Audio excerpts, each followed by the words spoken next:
Assalamualaikum warahmatullahi wabarakatuh.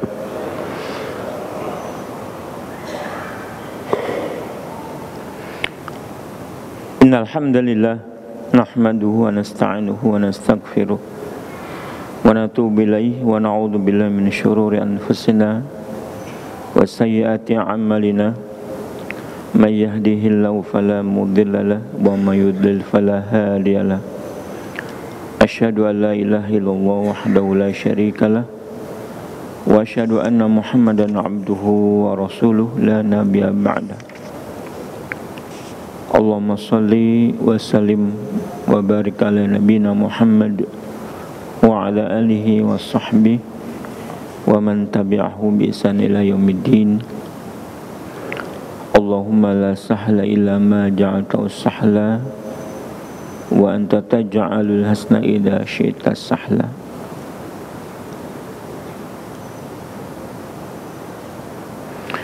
Jemaah yang berbahagia, usikum wa nafsi bittaqwallahi wa ta'atihi faqad faza man ittaqa. Yaqulu ta'ala fi kitabil karim, a'udzu billahi minasyaitonir rajim. Ya ayyuhalladzina amanu ittaqullaha haqqa tuqatih wala tamutunna illa wa antum muslimun. Kita tentunya bersyukur kepada Allah Subhanahu wa taala atas limpahan rahmat dan karunia-Nya sehingga kita bisa melaksanakan mengisi kehidupan dengan tunduk kepada Allah dan merangka ibadah untuk menjadi hamba yang diridhoinya. Mudah-mudahan dengan bersyukur terhadap nikmat-nikmat itu, terus kita gunakan nikmat-nikmat itu untuk beribadah, syukur kita diterima dan mudah-mudahan mencapai derajat yang kita inginkan. Paling tidak kita menjadi orang yang diampuni oleh Allah Subhanahu wa taala. Amin ya rabbal alamin. Salawat dan salam senantiasa tercurah buat baginda Nabi kita Muhammad sallallahu alaihi wasallam yang telah diutus oleh Allah untuk seluruh manusia, dan kita menjadi pengikutnya. Mudah-mudahan istiqomah sampai kita meninggalkan dunia ini. Juga salawat dan salam untuk keluarga beliau, para sahabat beliau, kemudian tabi'in dan siapa saja yang tegak melaksanakan dinul Islam hingga hari kiamat kelak. Jamaah yang berbahagia, kita kemarin 2 pekan yang lalu membahas fikih sampai kepada syurutus shalah, syarat-syarat salat, syarat-syarat sahnya salat. Kita sudah bahas mulai dari Islam, berakal, baligh, tahara, masuk waktu, menutup aurat, kemudian ke-7 menjauhi najis, yang ke-8 menghadap kiblat, yang ke-9 niat. Niat itu berdasarkan hadis innamal a'malu binniyat. Sesungguhnya amal tergantung kepada niatnya. Tergantung pada niatnya. Ada niat-niat yang diucapkan oleh Nabi, seperti niat berkurban, ya, niat berhaji dengan baca waktu ihram, tetapi tidak ada yang tidak diniatkan, dilafazkan. Nah, kita mengikuti apa yang Nabi sudah kerjakan. Nah, mengenai sholat itu tidak ada lafaz niat, karena niat itu adalah perbuatan hati. Yang namanya perbuatan hati itu lebih teliti lagi, kita mesti menyertainya dalam setiap amal kita. Karena amal itu tergantung niatnya. Innamal a'malu binniyat wa innamal likulli imri'in ma nawa. Dan sesungguhnya seseorang mendapatkan pahalanya sesuai dengan apa yang dia niatkan. Orang berdiri tegak menghadap kiblat, kalau niatnya tidak lurus, maka tidak mendapatkan dari sholatnya itu. Sekalipun Nabi tidak mengajarkan melafazkan, tetapi dia berkonsentrasi, berniat. Ya. Wajar kalau ada ulama-ulama kemudian ada yang mengajari lafaz niat, katanya mengajari, untuk mengkonsentrasi, untuk menuntun hati dengan dilafazkan niatnya. Usolli fardu maghribi talata rakatin mustaqbilal kiblati adaan ma'muman lillahi ta'ala. Itu banyak orang yang melakukannya. Tetapi yang kita tidak, kalau kita tidak melakukan, tetap hati kita mantap dengan niat itu. Pada saat maghrib kita luruskan niat. Karena para ulama sepakat tempat nadi itu di hati, tempat niat di hati. Hakikat niat adalah tekad hati untuk mengerjakan sesuatu, dan tidak disyariatkan kita untuk mengucapkannya. Tidak disyariatkan mengucapkannya karena apa? Karena Nabi SAW tidak mensyariatkan, tidak mencontohkan mengucapkannya. Dan tidak ada riwayat yang sahih bahwa seseorang dari kalangan sahabat melafazkan niat. Nah, kita ambil seperti itu. Tapi kalau ada orang yang mengucapkan gimana? Udah. Yang penting niatnya kita tidak melafazkan niat. Tapi kalau ada yang melafazkan niat, biarlah orang itu punya argumentasi sendiri. Sebab dengan diucapkannya niat, belum tentu hatinya lurus. Misalnya dia mengucapkan sholat maghrib, aku niat usolli fardu maghribi dan seterusnya, tetapi pikirannya bukan di situ, bukan di dalam sholat, nerawang kemana-kemana, maka niat tidak dapat. Maka yang penting sekalipun dalam hati, kita niatkan dalam hati, kita konsentrasi mau sholat. Sholat bukan sekedarnya saja seorang berkonsentrasi untuk niat dalam hati, kemudian takbir Allahu Akbar. Ada juga orang yang tidak berkonsentrasi. Ini niat ini termasuk rukun loh, termasuk syarat. Syarat kalau tidak terpenuhi maka ibadah itu batal. Nah, jangan sampai kita ibadah sudah capek-capek, ternyata Allah tidak menilainya. Banyak kasus orang sholat, sahabat sholat, banyak kasus. Ada yang orang sholat, kata Nabi, kamu belum sholat, suruh ngulang lagi. Ada lagi hadis yang mengatakan orang sepanjang hidupnya sholat, tapi tidak ada satupun sholatnya yang diterima oleh Allah Subhanahu Wa Taala. Nah, kita tentu khawatir jangan-jangan sholat kita tidak dinilai Allah Subhanahu wa Ta'ala. Baik, itu tadi syarat-syarat sholat. Terakhir masalah niat. Sekarang kita bahas masalah keempat, yaitu arkanus sholat, rukun-rukun sholat. Ya, sebenarnya ini materi kita sudah paham semuanya. Ya, kita sudah paham semuanya. Tapi kita mencoba untuk memperbaiki diri, ya. Apalagi sholatnya kita banyakkan di masjid.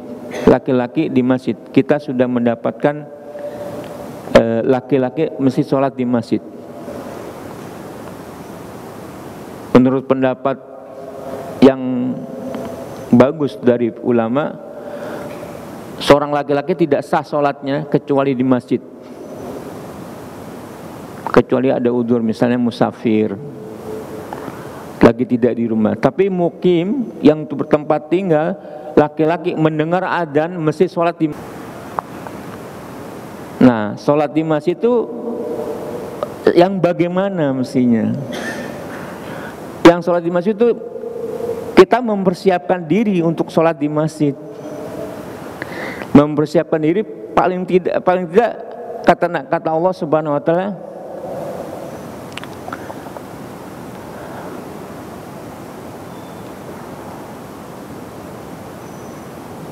apa?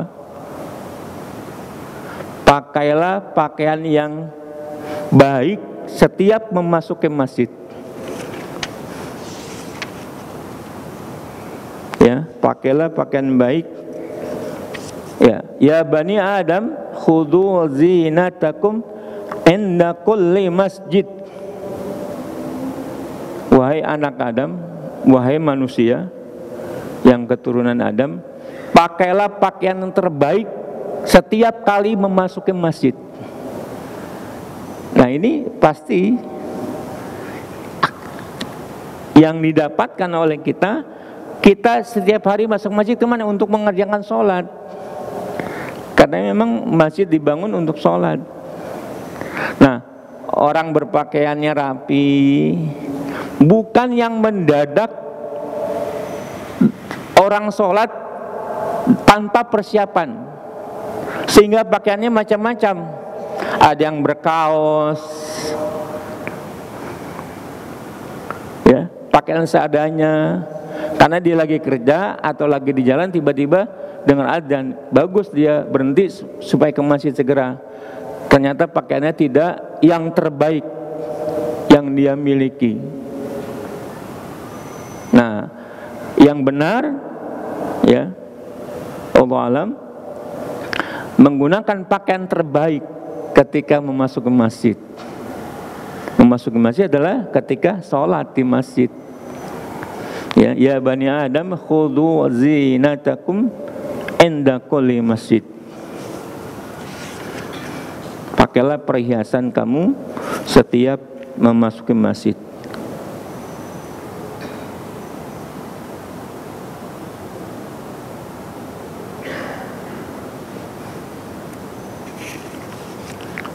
Dalam pengertian itu yang maksimal, ya. Yang minimalnya gimana? Minimalnya, ya minimalnya tutup aurat. Tutup aurat. Selagi pakaian itu apakah pakai kaos atau apa, yang penting tutup aurat, itu minimal. Nah, kita berpikir, apakah kita sanggup? Ya, sebenarnya kita sanggup, tapi kita memakai yang minimal. Ditanya sama Allah nanti,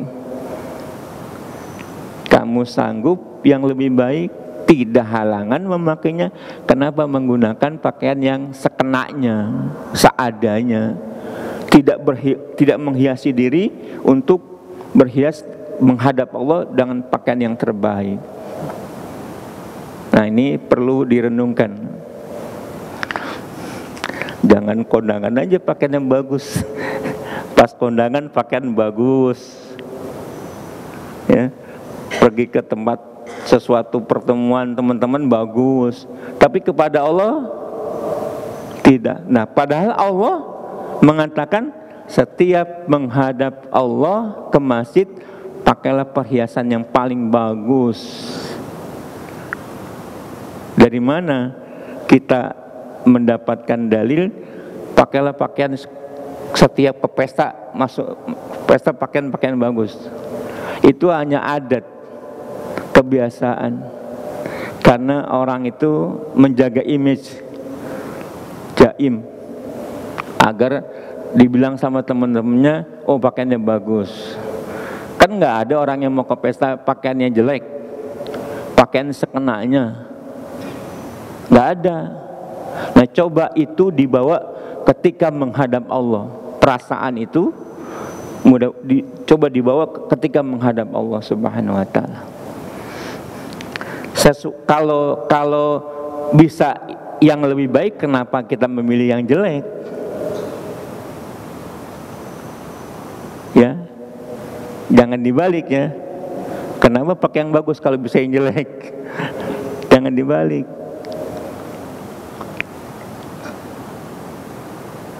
Pakaiannya yang bagus. Sudah sepakat para ulama semuanya, kalau menghadap Allah ke masjid pakaian yang bagus. Nabi Muhammad SAW pakai, sekalipun pakaiannya terbatas, nggak sebanyak kita, tapi yang dipilih yang terbaik. Ya, yang terbaiklah yang kita miliki, yang paling bagus. Pakaian itu untuk apa? Pakaiannya untuk dipersembahkan. Terima kasih ya Allah sudah memberikan saya rezeki, memberi pakaian. Terima kasih kepada Allah Subhanahu wa Ta'ala. Bukan terima kasih kepada orang-orang. Dia nggak memberi apa-apa.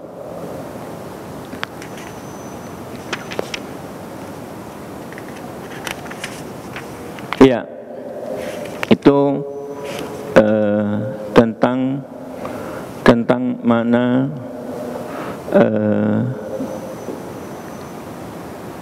berpakaian yang baik. Sekarang rukun atau arkanus sholah. Rukun dan syarat berbeda. Bedanya apa tuh? Sama-sama kalau tidak ada syarat atau rukun sama-sama batal, tidak sah sholatnya. Tetapi kalau syarat itu ada di luar sholat, syarat-syarat ada di luar sholat, sedangkan rukun adalah masuk di dalam kegiatan sholat sendiri. Misalnya niat itu di luar sholat, ya, menghadap kiblat di luar sholat. Tapi kalau rukun sholat adalah bagian-bagian daripada sholat yang tidak sah kalau tidak ada rukun, karena rukun itu bagian daripada sholat.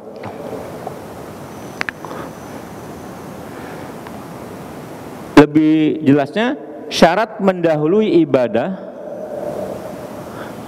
sedangkan rukun adalah dan mendahului ibadah, sedangkan rukun adalah ucapan-ucapan dan perbuatan yang dikandung di dalam ibadah itu. Jadi misalnya niat tadi, niat kan sebelum sholat. Sholat itu di mana dimulai dari takbiratul ihram, sedangkan niat sebelum itu, maka niat termasuk syarat. Nah, jumlah rukun dalam sholat ada 14 yang sepakat para ulama bahwa rukun sholat ada 14. Tidak bisa gugur karena sengaja, lupa atau ketidaktahuan. Nah, lupa atau sengaja, apalagi sengaja atau tidak tahu, tidak gugur rukun. Kalau orang tidak melakukan rukun karena lupa, mesti ngulang, mesti menambah. Begitu. Tidak diperkenankan orang yang lupa tidak dapat udzur. Dalam perkara-perkara lain, masalah-masalah lain ada, kalau kita lupa dimaafkan. Ya. Misalnya puasa sunat. Puasa sunat orang lupa deh minum. Astagfirullah. Itu dilanjutkan sholatnya, tidak jadi batal. Tapi kalau dalam masuk rukun, yang dinamakan rukun ada tidak bisa begitu. Orang lupa, orang tidak tahu. Misalnya orang baru masuk Islam, tidak tahu ada rukun sholat. Rukun sholat misalnya ruku 2 kali, sujud 2 kali dalam 1 rakaat. Dia belum belajar, cuman sujud sekali, itu tetap batal, tidak bisa dimaafkan. Sekalipun dia tidak tahu. Apalagi orang yang lupa. Orang lupa kan sebenarnya sebelumnya tahu, tapi dia lupa. Orang yang tidak tahu saja tidak menjadikan sah ibadahnya. Baik, yang pertama rukun itu adalah berdiri tegak dalam sholat fardu bagi yang mampu. Berdiri tegak.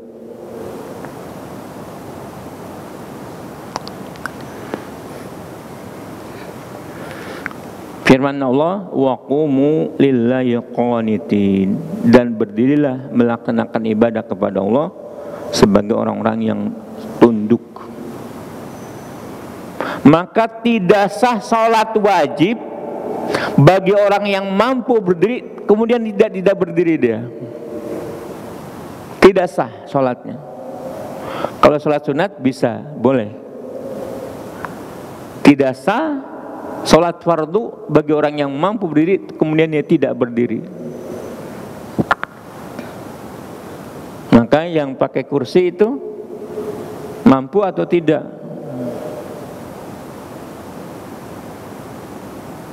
Karena ini rukun. Kalau tidak mampu ya pakai kursi.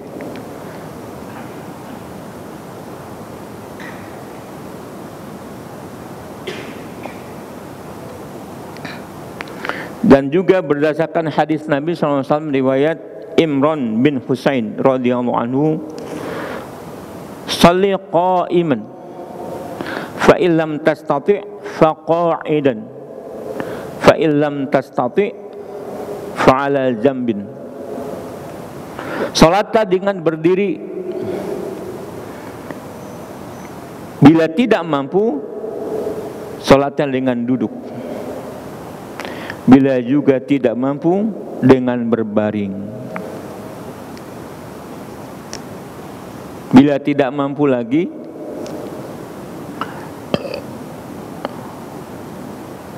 dengan berbaring, menggerak-gerakkan tangannya, Allahu Akbar. Kalau tidak mampu menggerakkan tangannya, dengan isyarat. Kalau tidak mampu semuanya, ya disolatin. Tidak mampu semuanya, udah nggak bergerak, kita sholatin. Ya. Bila tidak berdiri dalam sholat fardu karena udzur seperti sakit, takut dan alasan lainnya, maka diterimalah uzurnya. Karena keadaannya bisa dengan cara duduk atau berbaring. Maka jamaah di sini macam-macam.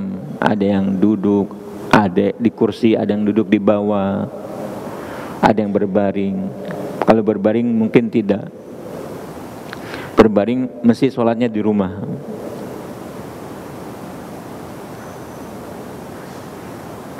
Nah, pada sholat sunat itu bebas. Sholat sunat boleh berdiri, boleh duduk. Seperti sholat tarawih misalnya.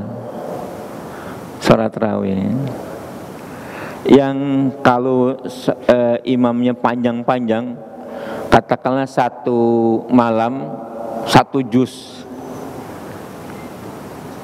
nah itu kan capek.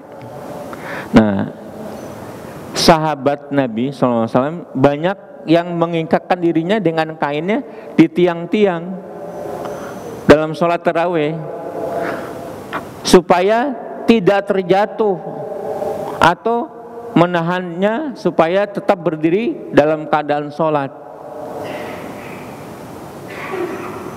sunat. Ya, tetapi sekarang kalau kita mau, misalnya rakaat pertama panjang banget, nggak kuat nih, duduk saja, duduk. Duduk, boleh duduk. Imamnya bacanya panjang-panjang, 1 malam 1 juz misalnya. Jadi 8 rakaat itu berapa juz, berapa halaman tuh? Mungkin kepanjangan. Apalagi seperti Masjidil Haram yang 10 terakhir hatam Quran. Berarti 1 malam minimal 3 juz, dari jam 10 sampai waktu menjelang sahur. Lama sekali bagi orang tertentu tidak sanggup. Dia bisa duduk, bisa duduk.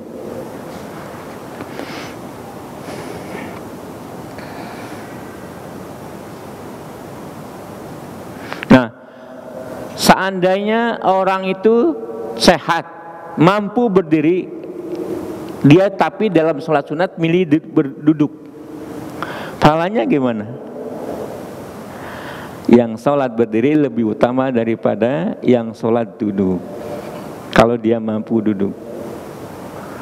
Nah, sahabat begitu, kan mampu berdiri, keutamaan tidak mau ditinggalkan begitu saja. Maka ada yang mengikatkan dirinya di tiang-tiang dengan kain supaya tetap berdiri.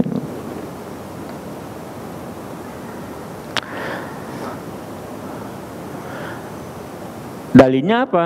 Dalilnya hadis Nabi. Kata Nabi, sholatul qa'id ala nisfi min sholatil qa'im. Pahala sholat orang yang duduk setengah dari orang yang sholat berdiri. Berarti berdiri lebih baik daripada yang duduk bila keduanya mampu.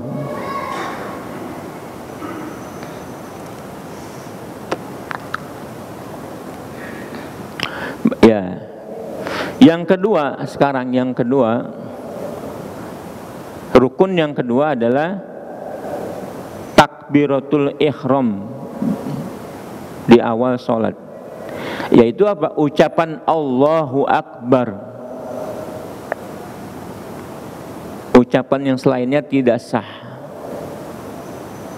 Kata Nabi SAW, idza qumta ila sholah fakabbir. Bila kamu berdiri untuk sholat, maka bertakbirlah. Bertakbir itu adalah kalimat yang sudah jelas, maksudnya Allahu Akbar. Ini dimasukkan dalam keterangan fikih ya, yang lebih jauh, termasuk bertakbir, takbiratul ihram adalah termasuk rukun ucapan. Jadi ada rukun fi'li, ada rukun qauli. Yang rukun fi'li misalnya seperti berdiri tadi. Yang rukun qauli ucapan seperti takbir. Nah, dalam mazhab Syafi'i ada 6 rukun qauli. Salah satunya adalah ucapan Allahu Akbar. Maka kita mesti terdengar minimal oleh kita sendiri, Allahu Akbar. Jangan di dalam hati atau di gerakan mulut tidak keluar suaranya. Itu tidak termasuk, karena Nabi mencontohkan begitu. Diterangkan oleh para ulama termasuk rukun qauli. Nah, mestinya kita Allahu Akbar. Yang lain-lain tidak. Takbir intiqal, berpindah dari satu posisi ke posisi lain, dari berdiri ke duduk, ke ruku, itu bukan rukun qauli. Bisa dalam hati saja. Bisa dalam hati saja. Nah, yang rukun qauli, yang dengan ucapan mesti terdengar, suaranya terdengar oleh kita sendiri minimal, ada 6. rukun qauli, takbir, takbiratul ihram, kemudian Al-Fatihah,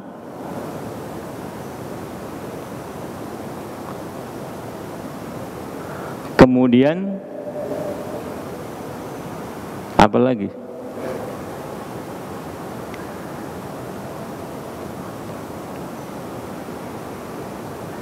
Tasyahud akhir, kemudian salam. Baru 4 tuh. 2 lagi apa ya? Hah?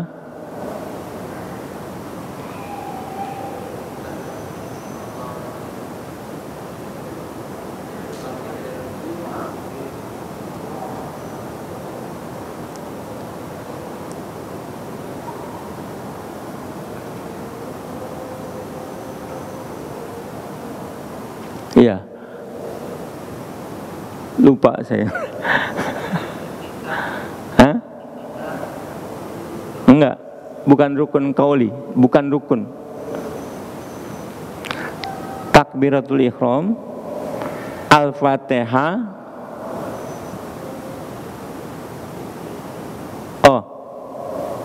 at-tahiyat, terus sholawat atas Nabi, yang terakhir salam. Assalamualaikum warahmatullah. Salam yang pertama. Yang kedua itu sunnah. Tapi ada 5 atau 6. Nah, yang satu lagi lupa. Nah, itu mesti terdengar suaranya sampai terdengar ucapannya, minimal yang dengar kita sendiri. Allahu Akbar.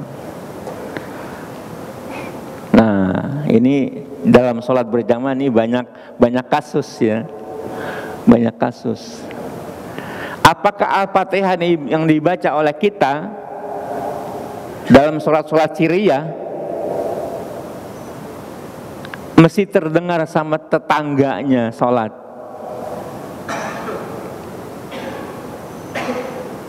Alhamdulillahirrahmanirrahim, Ar-Rahmanirrahim, Malik. Bukan saja terdengar olehnya sendiri, tetapi terdengar oleh tetangganya. Bagaimana hukumnya orang yang membaca Al-Fatihah keras dalam sholat-sholat syiriah sehingga tetangganya mendengar? Ada pembahasan masalah itu. Kalau sampai mengganggu tetangganya, tetangga kiri kanannya, bacaan yang dikeraskan itu, nah terganggunya sampai, apalagi dia sampai lupa, sampai wah sudah nggak konsentrasi, jadi masalah. Nah, memang ucapan kita terdengar oleh kita sendiri itu bagaimana seharusnya?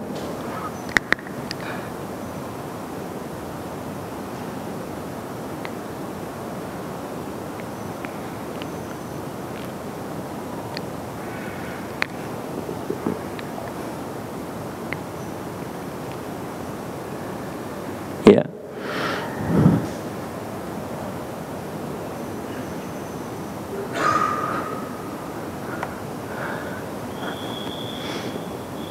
Karena yang rukun qaul itu mesti terdengar, ya, minimal terdengar bersuara. Nah, bersuaranya itu jangan sampai keras-keras kita terdengar. Itu sudah terpenuhi sebagai rukun qauli. Ya, azan dulu.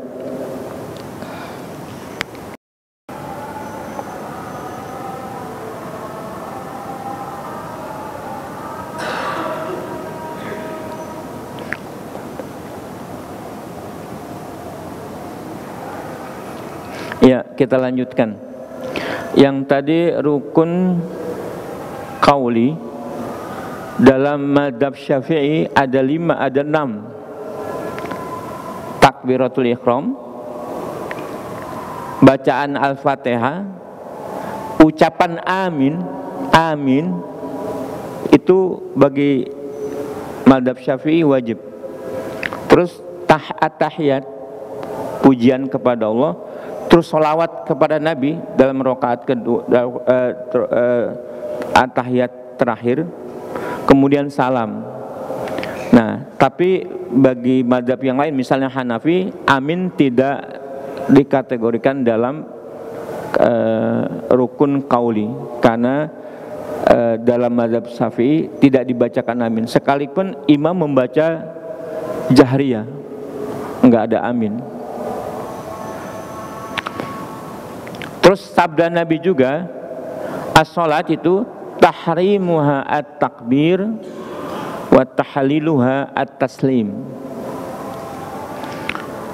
Yang mengharamkan atau dimulainya, yang membatalkan sholat adalah ucapan takbir, tanda dimulainya sholat, dan yang menghalalkannya, maksudnya penutupnya adalah ucapan salam. Nah, orang kalau di sholat Allahu Akbar itu nggak bisa dibatalkan itu. Ada sebagian ulama yang mengatakan seandainya kebakaran saja, kebakaran, sholat gak bisa dibatalkan. Begitu kerasnya para ulama fikih itu tentang sholat.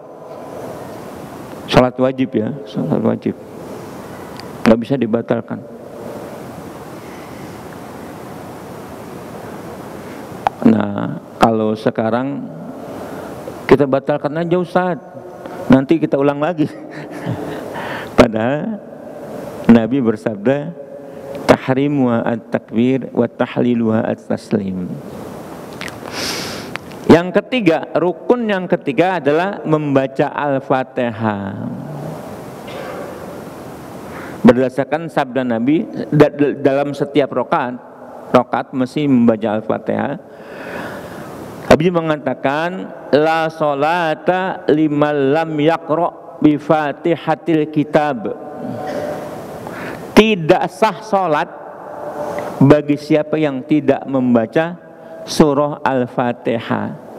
Dalam perkara ini, inilah hadis yang paling sahih. Ya. Tidak sah sholat bagi siapa yang tidak membaca Al-Fatihah. Nah, timbulnya kemudian, kalau sholat berjamaah gimana? Kalau sholat sendiri kan mesti membaca Al-Fatihah dia. Enggak sah sholat tanpa membaca Al-Fatihah. Bagi sholat berjamaah gimana? Berjamaah, baik sholat jahriyah atau sholat sirriyah, atau orang yang masbuk, terlambat sholatnya, imamnya sudah baca surat, atau dia mencoba membaca tetapi tidak selesai, imam keburu ruku. Nanti dalam sholat berjamaah ini yang paling banyak, kan kita sholat berjamaah di sini. Sholat berjamaah yang paling banyak kita menemukan hal-hal yang patut diperbaiki, karena tujuan kita mencari kesempurnaan.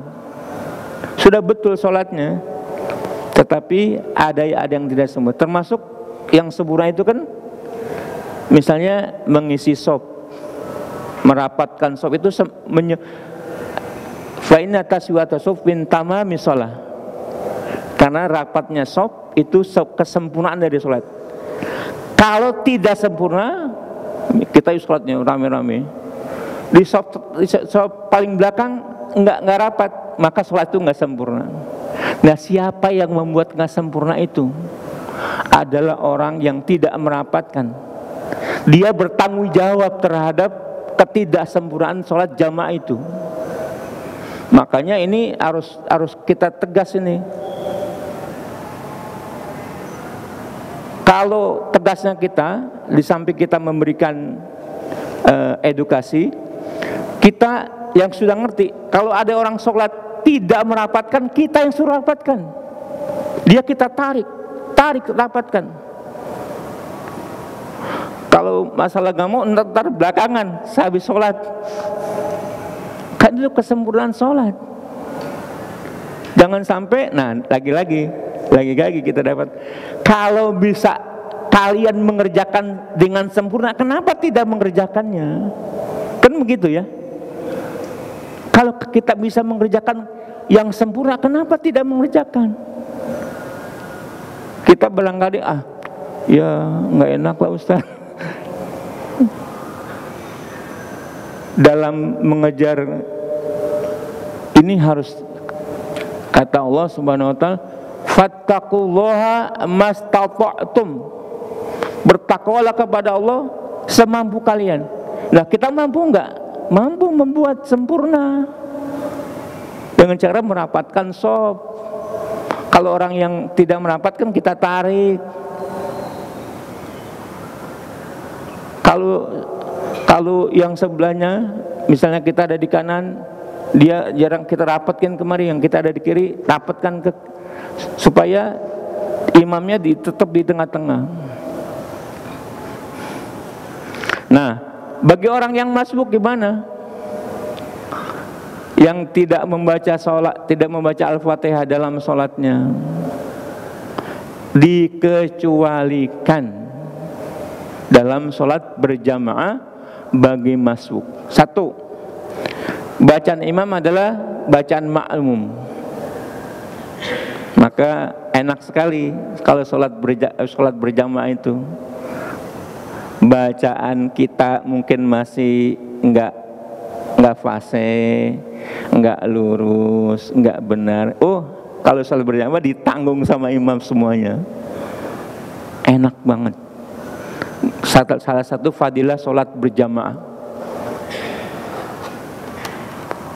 Kita mungkin tidak fase, bacaannya belum hafal. Dengan sholat berjamaah bersama imam, itu ditanggung bacaan kita.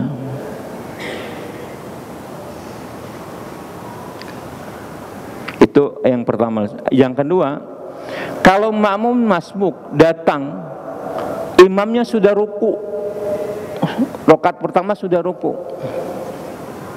dia dapat rakaat itu sekalipun dia tidak membaca Al-Fatihah, karena tadi sudah dibacakan seluruhnya oleh imam.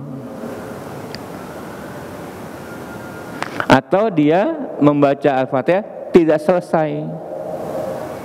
Nah, banyak di antara kita masih ada yang mencoba menuntaskan bacaan Al-Fatihahnya sementara imam sudah menyuruh ruku. Kadang-kadang imam cepat, atau imam biasa datangnya terlambat. Allahu Akbar udah terlambat. Alhamdulillahirabbil alamin arrahmanirrahim. Allahu Akbar, imam sudah ruku. Banyak orang menuntaskan bacaannya, baik di dalam baca Al-Fatihah atau bacaan-bacaan yang lain dalam sujud misalnya. Orang dalam sujud, imam sudah bangkit dari sujud, masih aja meneruskan. Itu tidak sempurna sholatnya. Karena imam itu dijadikan inamal ju'ilal imam liutabba.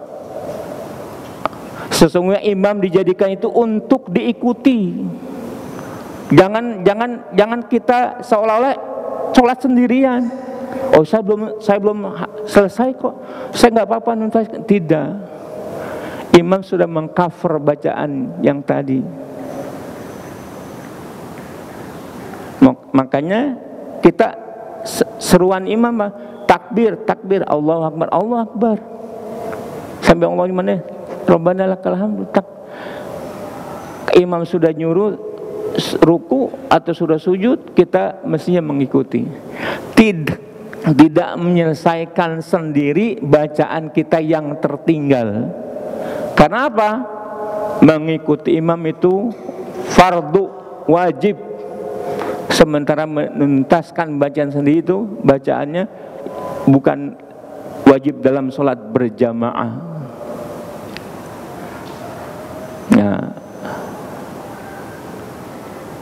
Ini perlu diperhatikan, ya. Tidak boleh menuntaskan bacaannya ketika imam sudah mengkomando, kita harus ruku atau harus sujud,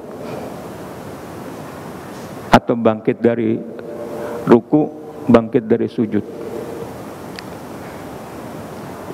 Habis waktunya. Kasihkan, ya. Kita tuntaskan dulu. Subhanakallahumma rabbana wa bihamdika asyhadu an la ilaha illa anta astaghfiruka wa atubu ilaik. Assalamualaikum warahmatullahi wabarakatuh.